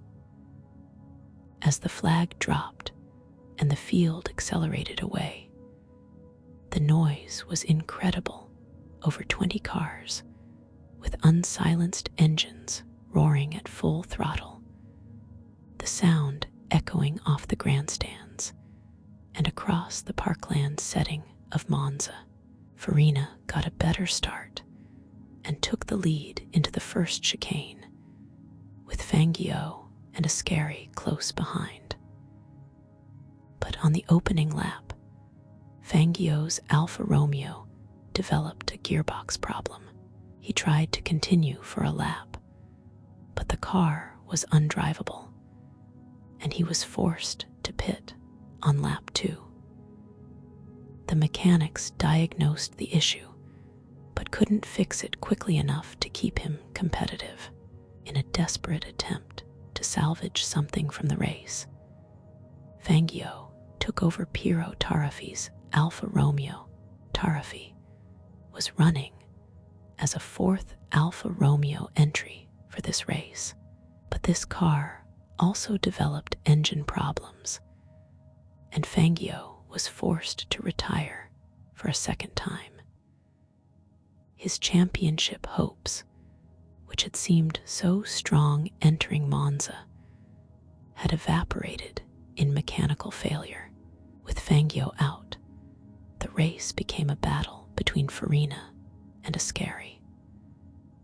The young Ferrari driver was pushing his new Ferrari 375 with an unsupercharged 4.5-liter engine, Ferrari's response to Alfa dominance, to its absolute limit. On lap 14, Ascari actually managed to pass Farina and briefly lead the race. The tifosi erupted. Could Ferrari actually win on home soil? But the Ferrari's new engine, pushed to its limits, couldn't sustain the pace. On lap 21, Ascari's engine began overheating badly, and he was forced to retire. In a similar driver-sharing move to Fangio's attempt, Ascari took over teammate Dorino Serafini's Ferrari, which had been running further back. Together, they would share second place, with Ascari driving the final 33 laps after Serafini had driven the first 47. With both Fangio and the Ferrari challenge neutralized, Farina cruised to victory. He drove with precision and control, managing the car perfectly on this fast, flowing circuit in front of his home crowd. Behind him, Fagioli held third place despite the physical exhaustion of a long, hot race at age 52. Louis Rosier finished 4th in his Talbot Lego, with fastest lap going to Rosier as well. Farina crossed the line to win his 3rd Grand Prix of the season, and with it, he secured the first World Drivers' Championship in Formula One history. The Italian crowd went wild. Farina had won the title on home soil at Monza, in front of hundreds of thousands of passionate Italian fans. It was a perfect ending for the Italian driver and for Alfa Romeo. With Farina's victory at Monza, the final championship standings were determined. Under the best 4 results rule, each driver's worst finishes were dropped, and only their top 4 scores counted toward the final tally. The final championship standings were: Giuseppe Nino Farina, 30 points, 3 wins; Silverstone, Switzerland; Italy, Juan Manuel Fangio, 27 points, 3 wins; Monaco, Belgium, France, Luigi Fagioli, 24 points, 0 wins, but consistent podiums. Farina's championship-winning results were his 3 victories: Silverstone 9 points, including fastest lap; Switzerland 9 points, including fastest lap; and Italy 8 points, plus his 4th place finish with fastest lap bonus at Belgium. 4 points total, giving him 30 points from his best 4 races. Fangio's 3 wins: Monaco 9 points, Belgium 9 points, including fastest lap, and France 9 points, including fastest lap, would have given him the championship. But he scored 0 points at both Silverstone retired and Switzerland retired. His fourth counting result was his second place at another race. But with multiple non-scores, he finished on 27 points. Fagioli never won a race in 1950, but his remarkable consistency, finishing in the points at every race he completed, earned him third place in the championship. At 52 years old, it was an impressive achievement and a fitting conclusion to his racing career. Giuseppe Farina's championship victory was both expected and surprising. Expected because he drove for the dominant team and was demonstrably fast. Surprising because the season-long battle with his teammates had been so close, and because at 43 years old, he was not a young man by racing driver standards. Farina's driving style was distinctive and controversial. He sat upright in the car with his arms fully extended, a style that looked awkward but seemed to work for him. Some critics suggested this limited his ability to make quick steering corrections, but the results spoke for themselves. He was smooth, precise, and absolutely committed when he needed to be. His 3 victories, Silverstone, France, and Monza, demonstrated his ability to perform under pressure, especially the Monza win, which came when the championship was on the line. Born in Turin in October 1906, Farina came from a family with automotive connections.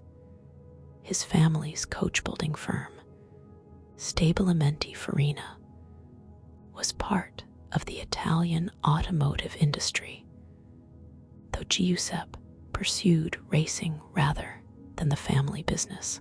He had been racing since the 1930s, competing in various categories, and gradually establishing himself as one of Italy's top drivers. The war interrupted his career, as it did for everyone, but by 1946, he was racing again. And when Alfa Romeo formed their factory team for the new Formula One championship, Farina was an obvious choice.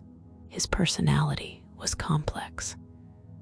He was serious, intense, and utterly focused on winning. He wasn't given to displays of emotion, maintaining a controlled exterior even in moments of triumph or disappointment. Some found him cold, others respected his professionalism.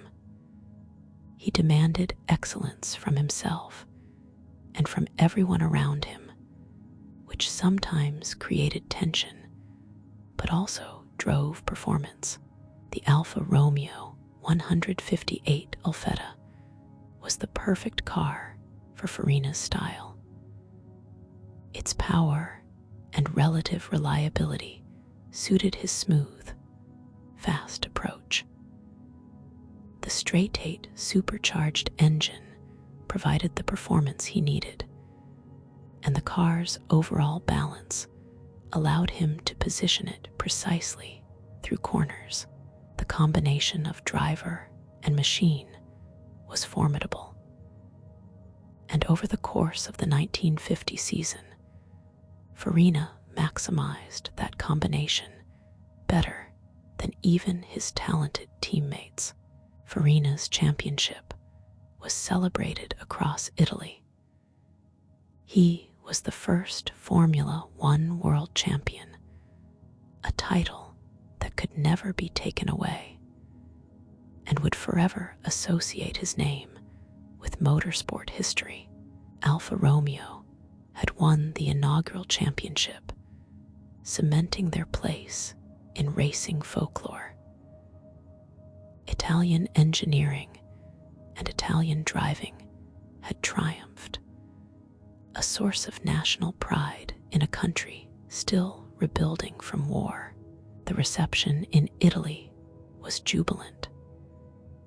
Newspapers devoted pages to Farina's achievement. Mussolini's fall and Italy's difficult war had left the country searching for positive narratives, and sporting success provided that. Farina represented Italian excellence, Italian determination, and Italian passion for motorsport. Alfa Romeo's achievement was equally significant. Their Alfa Romeo 158 had won 6 of the 7 races, the Indianapolis 500 being the exception, where they didn't compete. Their drivers had filled the top 3 championship positions. It was as dominant a season as Formula One has ever seen, establishing a benchmark that few teams have matched since. For Fangio, the season was bittersweet. He had won 2 races and driven brilliantly, but mechanical failure at the crucial moment had cost him the championship. Yet, he remained gracious in defeat, congratulating Farina and vowing to come back stronger the next season. Spoiler alert, he would. Fangio's time was coming, and he would go on to become arguably the greatest racing driver of his era, winning 5 world championships in the 1950s. But in 1950, it was Farina's moment. Fagioli, at 52, had proven that age was just a number. His remarkable consistency throughout the season, always finishing in the points when he made it to the end, was impressive. His 3rd place in the championship was a remarkable achievement for a driver who had been racing since the 1920s. It would be his final season of regular competition, a fitting end to a long and distinguished career. The other competitors, Ferrari, Maserati, Talbot Lego, and the rest, had learned valuable lessons about what it took to compete at the highest level. Ferrari, in particular, would take those lessons forward, eventually breaking Alfa Romeo's dominance and establishing their own dynasty. But in 1950, they could only watch and learn as Alfa Romeo, and their 3 drivers put on a masterclass in Grand Prix racing. The 1950 Formula One World Championship established templates and traditions that persist today. 75 years later, understanding its legacy requires looking at both what it achieved and what it began. First and foremost, it proved that a season-long championship could work. Before 1950, there were prestigious races, but no overarching narrative connecting them. The World Championship created stakes beyond individual race victories. It gave fans a reason to follow results across multiple races, to track point standings, to invest emotionally in championship battles that played out over months rather than hours. This narrative structure has proven incredibly durable formula. One today still follows essentially the same format. Races spread across a season building toward a championship conclusion. The 1950 season also established Formula One as a primarily European sport with Italian dominance. This would persist for years, with Italian teams Ferrari, Alfa Romeo, Maserati, and Italian engines powering most competitive cars through the 1950s. The British Revolution, that would eventually overturn Italian dominance, was still years away in 1950. The season demonstrated that European craftsmanship, particularly Italian passion for automotive engineering, was the gold standard in racing. The dominance of Alfa Romeo in 1950 also taught other teams what they needed to achieve. It wasn't enough to show up with a decent car and a fast driver. You needed engineering excellence.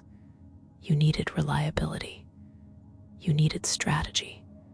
And you needed depth. Ferrari, watching Alfa Romeo's clinical demolition of the competition, understood they had to raise their game. The arms race that would characterize Formula One: constant development, constant improvement, constant innovation, began in earnest after the 1950 season. The season also highlighted the dangers of motorsport in a way that would eventually lead to safety improvements, though progress would be tragically slow. The casual acceptance of risk in 1950, the minimal safety equipment, the dangerous circuits, all of this would claim lives over the following years, eventually forcing the sport to confront its mortality. The 1950 season was conducted without major fatal accidents, but it was only a matter of time. The question was whether the sport would learn from tragedies or simply accept them as inevitable. Sadly, it took many years and many deaths before real safety improvements were mandated. From a technical perspective, the 1950 season showcased the supercharged straight-eight engine as the dominant configuration. Alfa Romeo's 158 proved that pre-war technology, continuously refined, could still be competitive. But it also showed the limits of that approach. The 158 was essentially a late 1930s design, and while brilliant engineering had kept it competitive, eventually completely new thinking would be required. The lesson for other teams was clear. Innovation mattered, but so did refinement and development. The points system used in 1950, with only the best four results counting, proved controversial and would eventually be changed. Critics argued it made some races meaningless if drivers had already secured 4 strong results. Defenders noted it protected against mechanical unreliability and allowed for bad luck.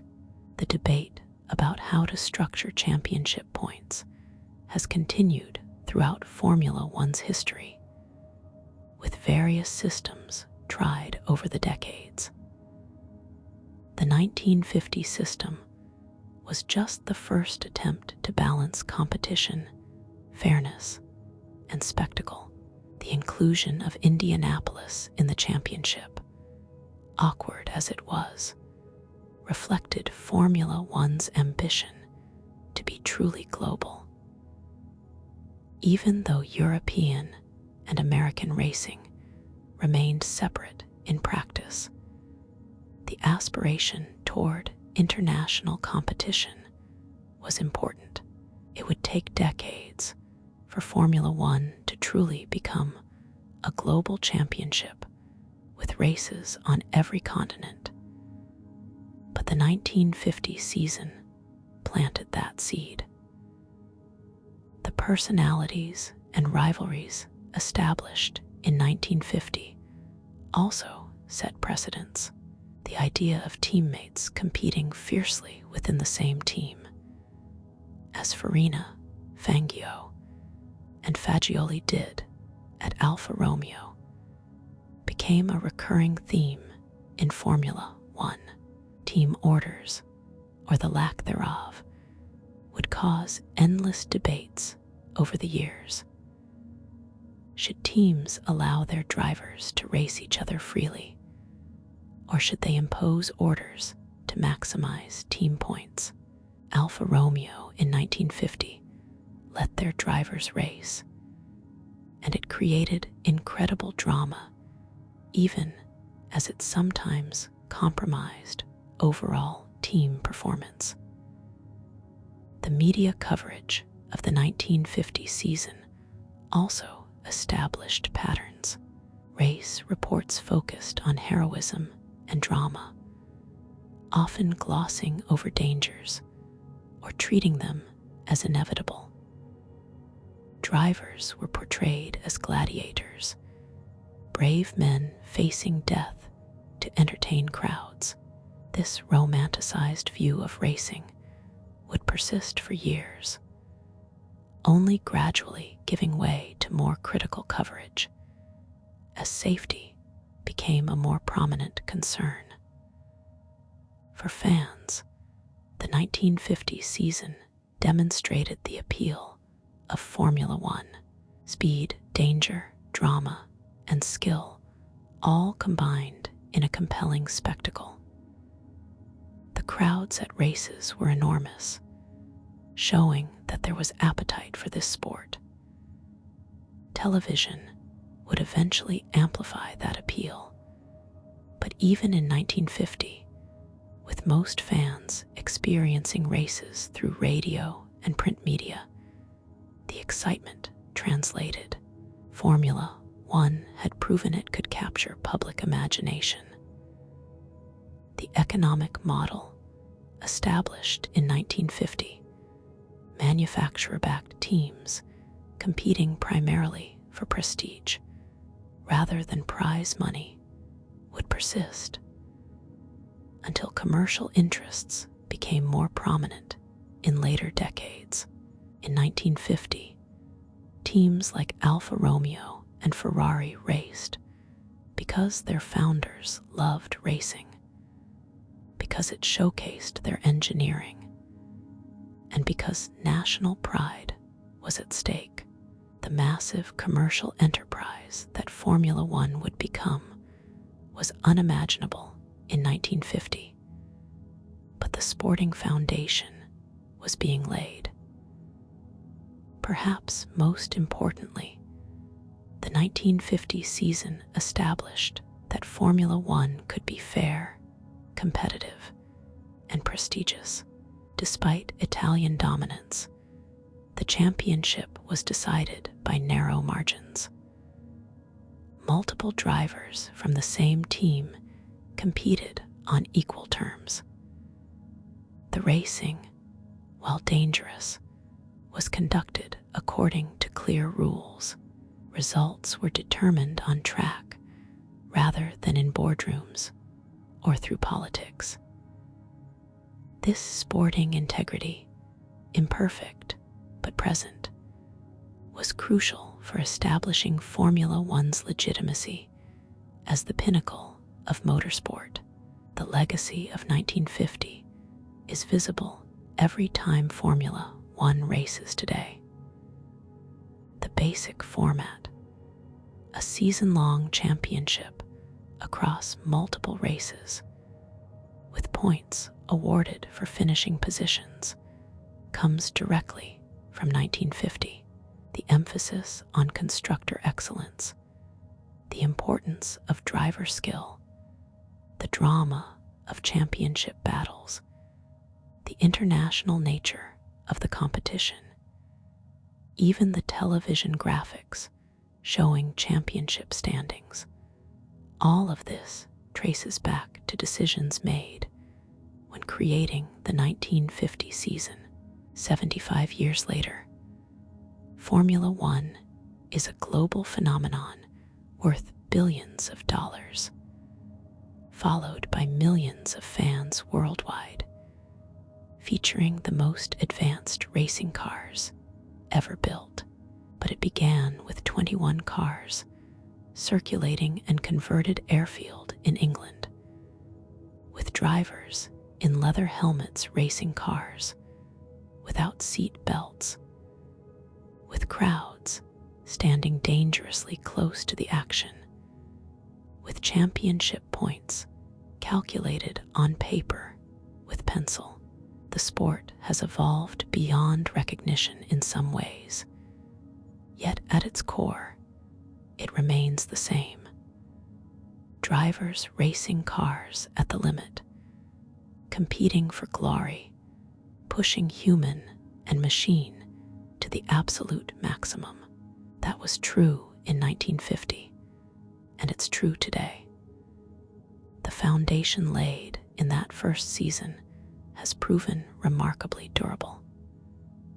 On September 3, 1950, when Giuseppe Farina crossed the finish line at Monza to win the Italian Grand Prix and secure the first Formula One World Championship, nobody could fully appreciate what had just begun. They understood it was historic. You don't create a world championship without recognizing its significance. But the true magnitude, the long-term impact, the dynasty that had just been founded, that was impossible to grasp in the moment. Looking back across 75 years of Formula One history, the 1950 season occupies a unique place. It wasn't the first motor racing season ever. Grand Prix racing dated back to the early 1900s. It wasn't even the first season after World War II. Racing had resumed in various forms before the official World Championship began. But it was the first season that mattered in a new way, that counted towards something larger than individual race victories, that created a narrative spanning months and miles and countries. The 7 races of 1950, Silverstone, Monaco, Indianapolis, Switzerland, Belgium, France, and Italy, each contributed their own character to the overall story. Silverstone provided the grand beginning, with royal patronage and enormous crowds. Monaco demonstrated that even the most powerful cars could be humbled by narrow streets and driver error. Indianapolis was the awkward cousin, invited to the party, but not really fitting in with the European crowd. Switzerland showcased pure speed and competition between teammates. Belgium at Spa proved that bravery still mattered as much as horsepower. France at Reims was a high-speed chess match in summer heat. And Italy at Monza provided the dramatic conclusion, with a championship decided and Italian pride soaring. The 3 Alfa Romeo drivers who dominated that season represented different aspects of racing excellence. Farina, the eventual champion, showed that smooth precision and mental strength could overcome any challenge. His 3 victories demonstrated his ability to deliver under pressure, to maximize the tools given to him, to never crack when the stakes were highest. At 43 years old, He proved that racing drivers could compete at the highest level deep into what would be considered middle age in any other profession. Fangio, despite finishing second in 1950, demonstrated qualities that would make him legendary in years to come. His car control was extraordinary. His strategic thinking was sophisticated. His ability to preserve his machinery while still going fast would become his trademark. The mechanical failure at Monza that cost him the 1950 championship was frustrating.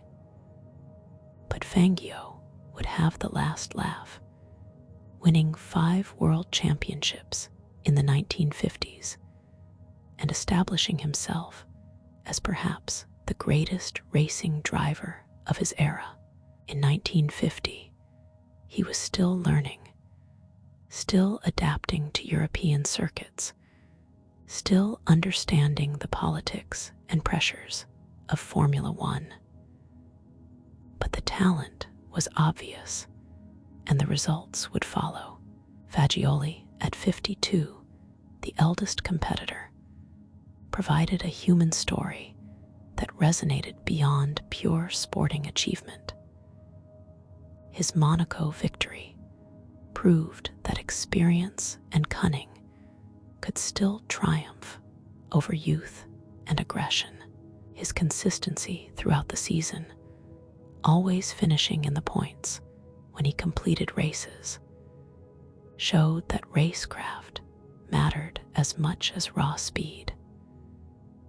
That he could compete with men 20 years younger and still finish third in the World Championship was remarkable. His career, spanning from the 1920s to 1950, bridged different eras of motorsport, connecting the pioneering days of Grand Prix racing to the modern Formula One championship. When Fagioli retired after 1950, an era truly ended. The other competitors in 1950, Ferrari with Ascari and Villorsi, striving to match Alfa Romeo, the French teams flying the tricolour with Talbot Lagos, the scattered privateers, and independent drivers trying to make their mark, all contributed to the richness of that first season. Not everyone could win, but everyone who competed was part of something historic. Every driver who strapped into a cockpit, every mechanic who prepared a car, every official who waved a flag, every fan who bought a ticket, they all participated in the foundation of Formula One. The circuits of 1950 have their own stories. Silverstone remains, modernized and expanded, but still hosting Formula One 75 years later. Monaco endures, virtually unchanged in layout, still the jewel in Formula One's crown. Spa-Francorchamps has been modified for safety, but retains its essential character as one of the great racing circuits. The others, Bremgarten in Switzerland, closed after a fatal accident in 1954. Reims fell silent in the 1960s, its grandstands now crumbling ruins. Monza remains, but has been extensively modified. Indianapolis hosts IndyCar rather than Formula One, having last appeared in the championship in 1960. Some circuits survived, others became memories, but all are part of Formula One's origin story.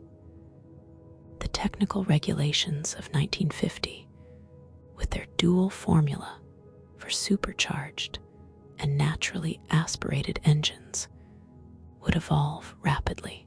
By 1952, the championship would actually switch to Formula 2 regulations because not enough competitive Formula 1 cars existed. Then new regulations would come, then others. A constant evolution of technical rules trying to balance speed, safety, competition, and costs. The details changed every few years, but the core concept, established in 1950, strict technical regulations defining what constitutes a Formula 1 car, has remained constant. The dangers that everyone accepted so casually in 1950 would claim many lives in subsequent years.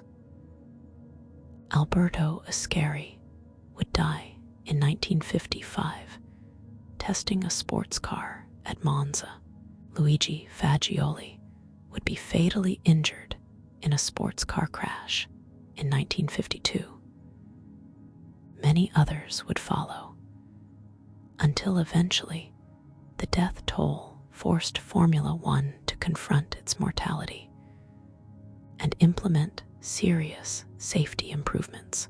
Today's Formula 1 is almost unimaginably safer than the 1950 version, with survival cells, HANS devices, medical facilities, circuit design, and numerous other innovations protecting drivers. But it took decades and tremendous loss to get there. The men of 1950 raced without those protections, knowing the risks and accepting them as the price of competition. The spirit of 1950, though, that hasn't changed. The desire to go faster than anyone else, to push human and machine to their limits, to compete at the highest level of motorsport, to achieve glory through speed and skill. That's the same now as it was then. The technology is vastly different. The safety is incomparably better. The money involved is exponentially larger. The global reach is beyond anything imagined in 1950, but the essential spirit, the fundamental appeal, the core competition, that's unchanged. Giuseppe Farina's championship in 1950 was the first, but it wouldn't be the last. 74 more championships have followed, won by legends like Fangio, Stewart, Lauda, Prost, Senna, Schumacher, Hamilton, and Verstappen. Each champion wrote their own chapter in Formula 1's history, but Farina was the first, and that's a distinction that time can never erase. He set the standard. He showed what it took to win a Formula 1 World Championship. Speed, consistency, mental strength, the ability to deliver under pressure, and a bit of luck when you needed it most. The 1950 Formula 1 World Championship season was imperfect. The inclusion of Indianapolis was awkward. The safety standards were inadequate. The points system was controversial. Not all races were equally competitive, but it worked. It captured imaginations. It crowned a deserving champion. And most importantly, it established that Formula 1 could be a legitimate, prestigious, compelling world championship that would endure and grow. 75 years later, Formula 1 races on 24 circuits across 5 continents, followed by hundreds of millions of fans worldwide, generating billions in revenue, featuring technology would be incomprehensible to the engineers of 1950. But it all started with 7 races in 1950, with men in leather helmets racing cars without seat belts, with crowds standing feet from the track, with championship points calculated on paper. It started with Giuseppe Farina's outstretched arms steering an Alfa Romeo 158 to victory. It started with Juan Manuel Fangio's car control and strategic brilliance. It started with Luigi Fagioli proving age is just a number. It started with Alberto Ascari giving Ferrari hope for future success. The foundation was laid in 1950. Everything that followed, all the championships, all the legendary drivers, all the iconic races, all the technical innovations, all the drama and tragedy and triumph was built on that foundation. The first season of Formula One wasn't the best season, wasn't the most competitive, wasn't the safest, wasn't the most globally diverse. But it was the first, and that matters. It was the beginning of a story that continues today and will continue long into the future. When those 21 cars rolled off the line at Silverstone on May 13, 1950, they began a journey that hasn't ended. Formula One has evolved, transformed, grown beyond recognition in some ways. But at its core, it remains what it was in 1950, the pinnacle of motorsport, where the best drivers and the best teams compete to determine who is truly the fastest. That was true when Farina took the checkered flag at Silverstone. It remained true when he clinched the championship at Monza.